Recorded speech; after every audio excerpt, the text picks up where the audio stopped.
Oke, selamat siang, selamat malam, dan mungkin selamat pagi. Di sini saya akan menjawab soal dari TAS Sistem Operasi. Nama saya Martin Billy Sajas dengan NIM 67202094. Nah, di sini ada 12 soal TTS yang diberikan oleh Bapak dosen. Ini soal selanjutnya dan ini soal terakhir. Soal pertama, yaitu apa yang dimaksud dengan proteksi berkas file? Jelaskan dengan singkat. Saat sebuah informasi disampaikan di komputer, kita menginginkan agar informasi tersebut aman dari kerusakan fisik, ketahanan, dan akses yang tidak semestinya, atau disebut dengan proteksi. Ketahanan biasanya disediakan dengan duplikasi dari berkas. Banyak komputer yang mempunyai program sistem yang secara otomatis menyimpan berkas dari disk ke tape dalam sinyal interval tertentu, misalnya sekali dalam sehari atau seminggu atau sebulan, untuk menjaga kopian berkas agar tidak rusak secara tidak disengaja. Sistem berkas dapat rusak karena masalah hardware seperti error dalam membaca atau menulis, mati listrik, debu, suhu yang ekstrim, atau perusakan dengan sengaja. Bug dan software sistem berkas juga dapat mengakibatkan isi dari dokumen hilang. Jadi, komputer sudah mempunyai proteksi sendiri untuk melindungi file apa saja yang akan dimasukkan ke dalam komputer, seperti itu teman-teman. Oke, selanjutnya soal nomor 2, yaitu apa yang dimaksud dengan polling, interupsi, DMA? Jelaskan secara singkat. Nah, yang pertama itu polling. Dari di sini, polling atau biasa disebut dengan programmed input output merupakan teknik dari operasi input output. Cara prosesnya bermula ketika CPU mencetak ke I/O atau ke input output modul apakah ada suatu instruksi yang perlu dieksekusi. Bila ada CPU menerima dan membaca instruksi tersebut, kemudian instruksi tersebut dicek error atau tidaknya. Bila error, maka CPU akan menanyakan ulang kepada input output modul untuk instruksi yang baru. Bila tidak ada error, maka CPU membaca word dari instruksi tersebut dan menuliskan wordnya ke dalam memori. Nah, seperti ini grafiknya. Jadi prosesnya itu harus menunggu sampai suatu instruksi selesai baru bisa melakukan perintah lainnya. Yang kedua yaitu interupsi. Interrupt driven input output merupakan arsitektur modul input output yang bekerja pada CPU. Polling input output digunakan CPU untuk menyediakan hanya satu saja tugas, seperti yang tadi sudah dijelaskan, yaitu tidak bisa multitasking. Terus yang mana prosesnya akan begitu lama karena belum bisa multitasking ya. Namun pada interupsi driven input output, ketika proses lain ada yang masuk, akan disanggah dan difilter prosesnya mana yang akan dikerjakan terlebih dahulu, yang memungkinkan interrupt driven input output bisa menjalankan multitasking. Nah, ini teman-teman tadi perintah yang dilakukan di sini ya, mulai dari sini ke sini ke sini dan sudah selesai, kita akan bisa melakukan sesuatu interupsi lagi sehingga bisa multitasking seperti itu. Nah, yang terakhir yaitu DMA. Pada gambar di samping menggambarkan bahwa CPU tidak berhubungan langsung dengan input output secara langsung, melainkan berhubungan dengan modul DMA, yang mana secara penjelasan ringkas bahwa DMA menyimpan instruksi-instruksi yang diterima oleh input output. Kemudian bila CPU sudah siap, maka instruksi tersebut akan dieksekusi. Karena itu bisa dianalogikan ketika banyaknya proses input output yang masuk ke dalam CPU, tidak akan mengalami crash karena segala instruksinya disimpan di dalam modul DMA. Jadi seperti itu teman-teman gambarnya. Selanjutnya yaitu soal nomor 3. Nah, soal nomor 3 ini itu jelaskan secara singkat tentang input output scheduling, buffering, caging, spooling, reservasi device, error handling. Nah, yang pertama sini saya jelaskan yaitu input output scheduling, yaitu tugasnya adalah mengatur urutan antrian untuk meningkatkan efisiensi dari sistem dan waktu respon rata-rata yang harus dialami oleh aplikasi. Contohnya yaitu permintaan dari subsistem memungkinkan akan mendapatkan prioritas lebih tinggi daripada permintaan dari aplikasi. Yang kedua yaitu buffering. Buffering adalah area memori yang menyimpan data ketika mereka sedang dipindahkan antara dua device atau antara device dan aplikasi. Terus caching adalah daerah memori yang cepat yang berisikan data kopian. Akses ke sebuah kopian yang dicache lebih efisien daripada akses ke data asli. Sebagai contoh, instruksi-instruksi dari proses yang sedang dijalankan disimpan ke dalam disk dan tercache di dalam memori fisikal dan kemudian dikopi lagi ke dalam cache secondary dan primary dari CPU. Yang keempat yaitu spooling. Spooling adalah sebuah buffer yang menyimpan output untuk sebuah device seperti printer yang tidak dapat menerima interleave data stream. Walaupun printer hanya dapat melayani satu pekerjaan pada waktu yang sama, beberapa aplikasi dapat meminta printer untuk mencetak tanpa harus mendapat hasil output mereka terletak secara bercampur. Selanjutnya yaitu device reversation. Device reversation dilakukan untuk memastikan agar selama pengaksesan piranti input-output tidak terjadi interferensi dari proses lain. Kernel input-output bertanggung jawab memelihara dan mengaudit status serta pemakaian suatu piranti input-output sehingga tidak terjadi proses yang tumpah tindih. Selain itu, kernel input-output juga memastikan pemakaian dan reversasi yang dilakukan tidak membuat kondisi deadlock terhadap sistem komputer. Yang terakhir adalah error handling. Error handling adalah kernel yang bertugas untuk menangani error atau kerusakan data yang masih dapat diperbaiki serta memulihkan keadaan yang bermasalah dan mencatatnya untuk dilaporkan pada user. Contohnya seperti kesalahan pada pengiriman data input-output. Soal yang keempat yaitu sebutkan dan jelaskan secara singkat algoritma penjadwalan disk. Nah, di sini ada 5 algoritma, yaitu yang pertama First Common First Served atau FCFS. Yang kedua adalah Shortest Seek Time First atau SSTF. Yang ketiga scan, yang keempat circular scan, yang kelima loop. Nah, yang pertama di sini adalah FCFS. FCFS adalah bentukan paling sederhana dalam penjadwalan disk adalah dengan sistem antrian atau QW atau First Common First Served atau FCFS. Algoritma ini secara intrinsik bersifat adil, tetapi secara umum algoritma ini pada kenyataannya tidak memberikan pelayanan yang paling cepat. Sebagai contoh, antrian permintaan pelayanan disk untuk proses input-output pada blok dalam silinder adalah sebagai berikut. Misalkan ada 98, 183, 137, 122, 14, 124, 65, dan 67.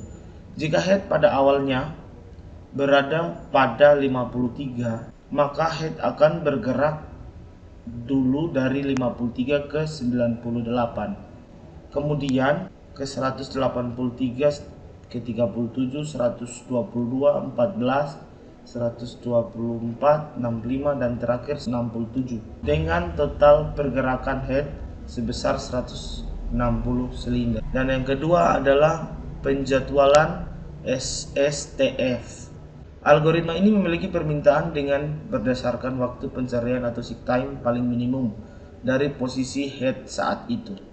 Karena waktu pencarian meningkat seiring dengan jumlah silinder yang dilewati oleh head, maka SSTF memiliki permintaan yang paling dekat posisinya di disk terhadap posisi head saat itu. Terus yang ketiga yaitu scan. Pada algoritma scan, pergerakan disk arm dimulai dari salah satu ujung disk, kemudian bergerak menuju ujung yang lain. Jika telah sampai di ujung disk, maka disk arm bergerak berlawanan arah, kemudian mulai lagi melayani permintaan-permintaan yang muncul. Dalam hal ini disk arm bergerak bolak-balik melalui disk. Selanjutnya itu yang keempat, circular scan adalah varian dari algoritma scan yang sengaja didesain untuk menyediakan waktu tunggu yang sama. Seperti halnya scan, C-scan akan menggerakkan head dari suatu ujung disk ke ujung lainnya sambil melayani permintaan yang terdapat selama pergerakan tersebut. Tetapi pada saat head tiba pada salah satu ujung, maka head tidak berbalik arah dan melayani permintaan-permintaan, melainkan akan kembali ke ujung disk asal pergerakannya.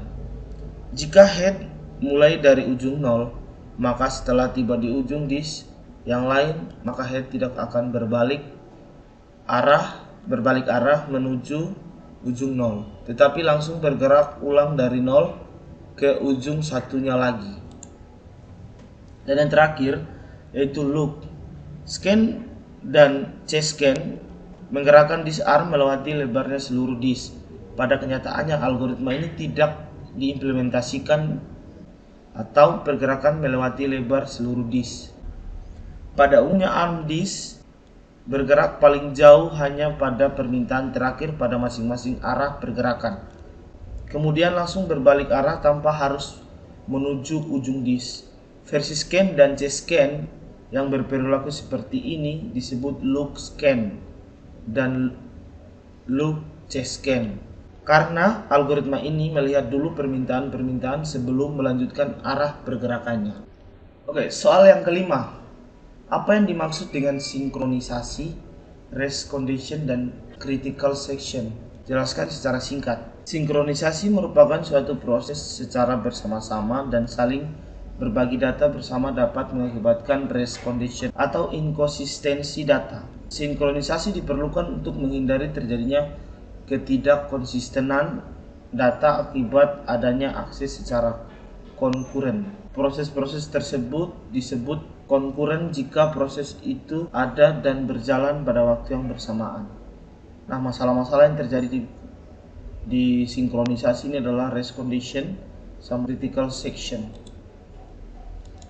Race condition merupakan suatu kondisi di mana dua atau lebih proses mengakses sumber daya secara bersama-sama.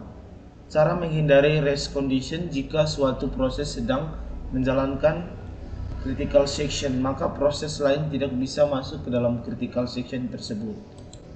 Dan yang terakhir yaitu critical section. Critical section merupakan suatu kode segmen dari proses-proses yang memungkinkan terjadinya race condition. Soal yang keenam yaitu sebutkan dan jelaskan secara singkat algoritma mengenai critical section. Di sini terdapat 3 algoritma ya. Algoritma yang pertama memberikan giliran kepada setiap proses untuk memproses critical section-nya secara bergantian. Asumsi yang digunakan di sini setiap proses secara bergantian memasuki critical section. Algoritma yang kedua, masalah yang terjadi pada algoritma 1 ialah ketika di entry section terdapat sebuah proses yang ingin masuk ke critical section. Sementara di critical section sendiri tidak ada proses yang sedang berjalan, tetapi proses yang ada di entry section tadi tidak bisa masuk ke critical section. Hal ini terjadi karena giliran untuk memasukkan critical section adalah giliran proses yang lain, sementara proses tersebut masih berada di remainder section. Untuk mengatasi masalah ini, maka dapat diatasi dengan merubah variabel turn pada algoritma pertama dengan array. Dan algoritma yang terakhir yaitu idenya berasal dari algoritma 1 dan 2. Algoritma 3 ini mengatasi kelemahan pada algoritma 1 dan 2 sehingga proses yang diperlukan untuk mengatasi critical section terpenuhi. Dan soal yang ketujuh, apa yang dimaksud dengan penjadwalan CPU non-preemptive? Penjadwalan non-preemptive ialah salah satu jenis penjadwalan di mana sistem operasi tidak pernah melakukan context switch dari proses yang sedang berjalan ke proses yang lain. Dengan kata lain, proses yang sedang berjalan tidak bisa diinterrupt. Penjadwalan non-preemptive terjadi ketika proses A-nya yang pertama berjalan dari running state sampai waiting state, yang kedua dihentikan. Ini berarti CPU menjaga proses sampai proses itu pindah ke waiting state ataupun dihentikan. Proses tidak diganggu.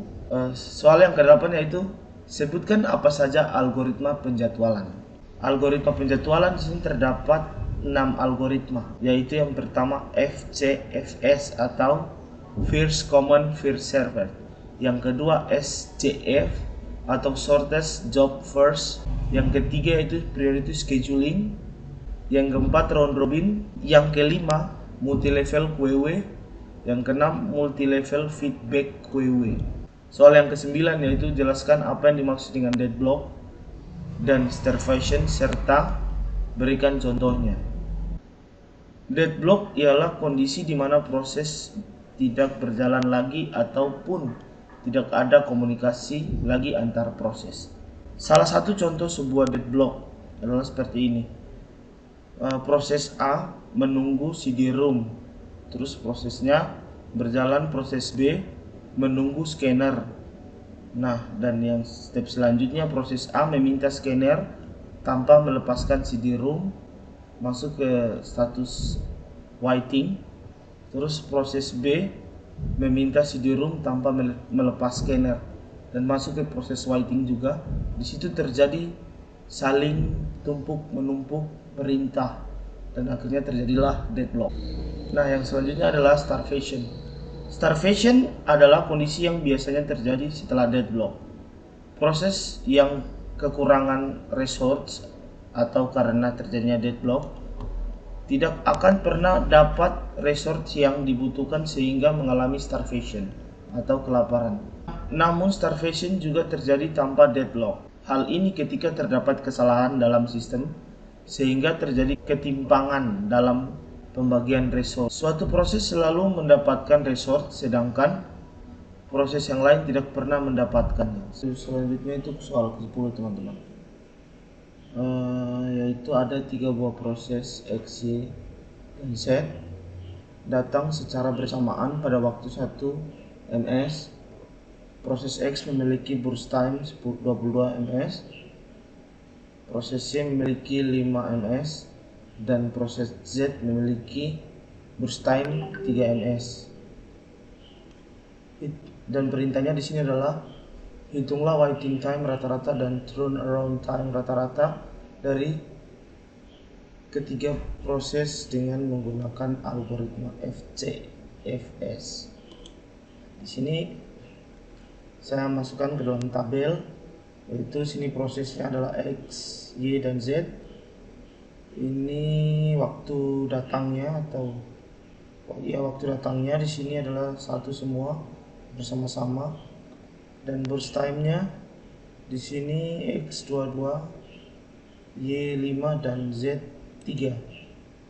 Oke, langsung saja kita menghitung waktu tunggunya, yaitu yang pertama total waktunya sama dikurangi waktu datangnya, jadi 22 kurangi 1 tinggal 21.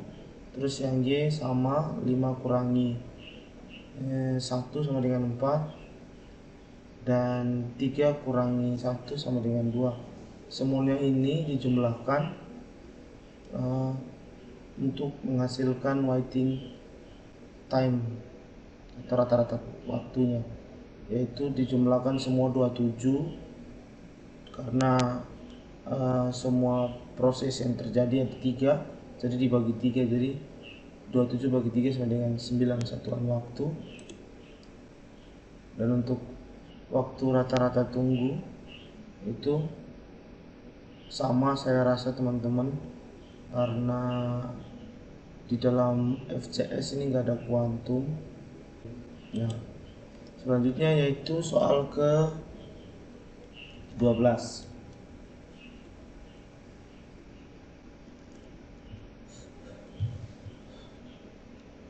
Oke, selanjutnya yaitu soal ke 11. Diketahui kuantum sama dengan 3 dengan algoritma round robin. Carilah AWT dan AT-AT jika terdapat proses sebagai berikut. Nah, seperti ini teman-teman tabelnya. Terus nah di sini saya akan jelaskan melalui garis peristiwa seperti ini. Oke. Proses yang pertama yaitu proses P itu berlangsung karena burst time-nya adalah 3, maka proses P berakhir di sini. Dan selanjutnya adalah proses Q, burst time-nya dengan 7, karena kuantumnya 3 maka di sini hanya dipakai 3, berarti tinggal 4. Selanjutnya dia pergi ke proses R yaitu 4, karena cuma 4 karena 4 dia di sini kepake 3, tinggal 1. Terus ke proses S, di sini ada 9 kepake 3, berarti tinggal 6. Dan di sini terakhir di proses track. Selanjutnya ke proses T, yaitu dari 5 dipakai 3 sisa 2. Nah, kembali lagi dia ke P, karena P sudah habis, maka yang dilakukan adalah Q. Tadi Q tinggal 4, maka masih bisa kepake 3 di sini. Selanjutnya dia pergi ke proses R, karena proses R tadi sudah 3 dan tinggal 1, maka proses R berakhir di sini. Selanjutnya dia pergi ke proses S. Proses S tadi tinggal 6, kepake 3, berarti tinggal 3 lagi. Selanjutnya dia pergi ke proses T. Proses T tadi sudah dipakai 3, berarti tinggal 2, maka semua 2 di sini. Selanjutnya dia pergi ke proses, kembali ke P, karena P sudah selesai, dia kembali ke Q lagi. Q tadi tinggal sudah kepake 6, maka tinggal 1 di sini. Selanjutnya ke proses S, karena proses selanjutnya ke proses S. Selanjutnya ke proses S atau proses yang terakhir. Di sini kepake 3 lagi dan sudah selesai semuanya proses yang terjadi. Maka untuk menghitung waiting time-nya, kita tinggal melihat waktu yang diperlukan melalui kotak-kotak yang ada di atas. Yaitu P pertama dia cuma memakan 3. Selanjutnya dia pergi ke proses Q. Proses Q yaitu dia memakan waktu 3 ditambah 3 ditambah 3 ditambah 3 tambah 1 tambah 3 tambah 2 sini ya. Terus proses R sama, yaitu 3 ditambah 3 ditambah 3 ditambah 3 ditambah 3, hasilnya 15. Selanjutnya proses S, yaitu 3 ditambah 3 ditambah 3 ditambah 3 ditambah 3 ditambah 1 ditambah 2 ditambah 1. Terus ke proses T, yaitu 3 ditambah 3 ditambah 3 ditambah 3 ditambah 3 ditambah 1 ditambah 3. Waiting time-nya yaitu tinggal dijumlahkan dibagi dengan banyaknya proses, maka hasilnya dari waiting time adalah 14,8. Selanjutnya untuk menghitung around time-nya itu P itu berakhir di 2, maka 2 kurangi waktu datangnya sama dengan 0. Terus proses Q yaitu berakhir di 24, maka 24 kurangi waktu datangnya sama dengan 21. 24 kurangi 3 21. Proses R yaitu berakhir di 18, maka 18 kurangi waktu datangnya 5 sama dengan 13. Terus proses S berakhir di 27 kurangi 7 sama dengan 20. Proses T sendiri berakhir di 23 kurangi waktu mulainya 10 sama dengan 13. Maka round time-nya yaitu semua ini dijumlahkan dibagi dengan banyaknya proses dan hasilnya seperti ini. Selanjutnya yaitu nomor 12 tentang penjelasan dari graf. Graf di sini ini merupakan graf alokasi sumber daya dalam status aman. Nah, graf di samping memiliki vertex 4 yaitu resource 0, resource 1, proses 1 sama proses 0. Dengan add G-nya ada 4 yaitu tanda-tanda seperti ini merupakan add G. Nah, penjelasannya yaitu resource mengalokasikan data ke proses 0, terus proses 0 meminta data dari resource 1, proses 1 juga meminta data dari resource 1 dan resource 0. Oke, sekian dari saya.